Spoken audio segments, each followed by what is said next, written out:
Akkam jirtu daawwattoota keenya OBN International irraa oduu qabannee dhiyaannee jirra. Oduu waliin an Alamaayyoo Qannaati.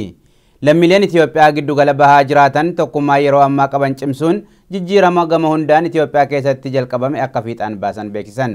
Akaaluu Baqqalaa gabaasa dabalataa qaba.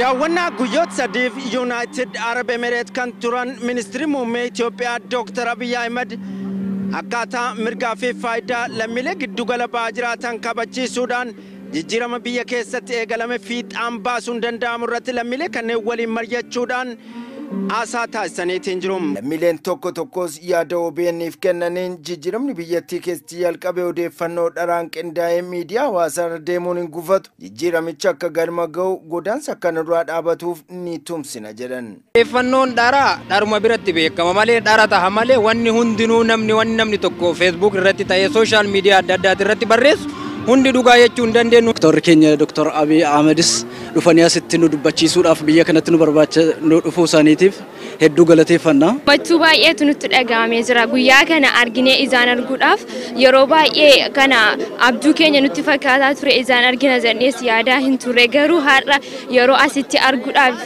haala kanaan gammachuun mootummaa keenyaa kabajni mootummaan keenya akkanatti qabu lammiileen kun kabaja nuuf godhanii haala gaarii nutti simatanii nus illee akka nam tokkootti nuti hojjettoota biyya namaati kan nuti jiraannu ግን har'a carraa kana argannee asitti argamuu keenyaaf gammachuu guddaatu nutti dhaga'ama. እኛ እሳቸው የገቡልንን ቃል ሁሉ በተስፋ እንጠብቃለን። ዶክተር አብይን እንወዳቸዋለን። እሳቸው ከተመረጡ በኋላ ያለውን ለውጥ በጣም በደስታ እየጠበቅን ነውና ዋዳ ኢሳን ኑፍ ገለን ሁንዳ አብዲን ይገን ዶክተር አብይን ንጃለን ኤርጋ ኢሳን አጋራን ኮት ድፈኒ ጅጅረመ ጅሩ አብዲን ይጋጅር ኒዴገራስ hamma gandaan wal qoqodu jira ganda tana dhifne tokkummaan dhufne humna keenya giidoo keenya maallaqa keenya jabeeffannee akka gara fundireetti deemnu abdii guddaa qaba. Ilmaan Oromoo biyya kana jiraatanii tokkummaadhaan osoo gandummaan waliin qoodin akka nutti dhuftanii waliin dalagnu abdii guddaan qaba.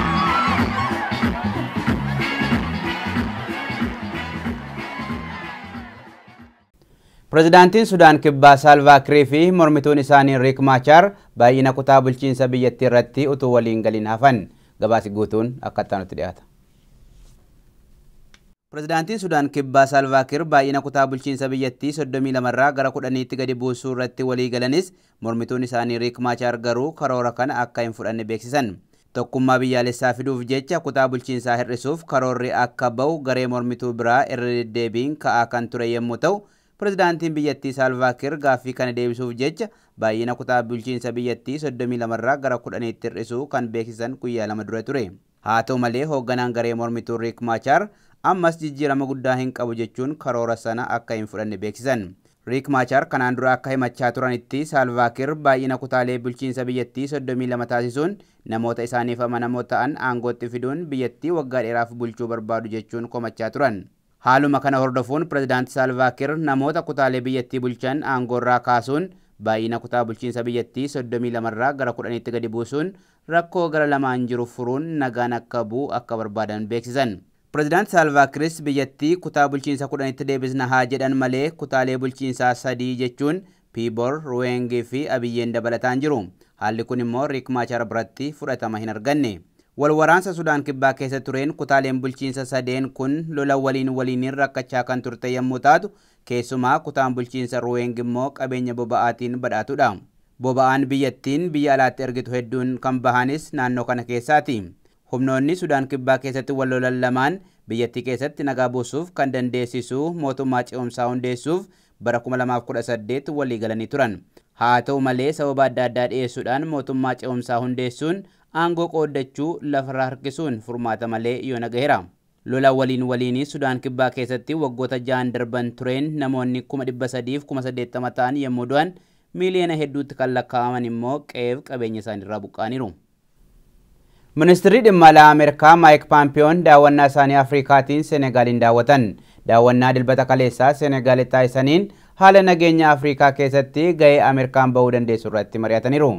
Daawwannaan kun yeroo raayyaan ittisaa Ameerikaa haala humna addunyaa irra deebiin ilaalaa jiru kanatti yommuu ta'u, qorannoo kanaan humna waraanaa Ameerikaa Afrikaa keessa jiru hir'isuun haala danda'amu irratti mari'ataniiru. Erga bara 2014 as Ameerikaan deeggarsa nageenyaa miiliyoona 100 fi miiliyoona 6 Senegaalii kennuuf waliigaltee turte. Ministeerri dhimma alaa Ameerikaa Maayik Paampiyooon daawwannaa Afrikaa guyyaa 9 kanaan utuu gara Finfinneetti hin imalin dura Angoolaa kan daawwatan yommuu ta'u, turtii isaanii Itoophiyaa taansuun Suudi Arabiyaa fi Oomaan ni daawwatu jedhamee gama. Egaan daawwattoota keenya oduun OBN International har'aaf qabannee turre kanuma gama kootiin nagaatti.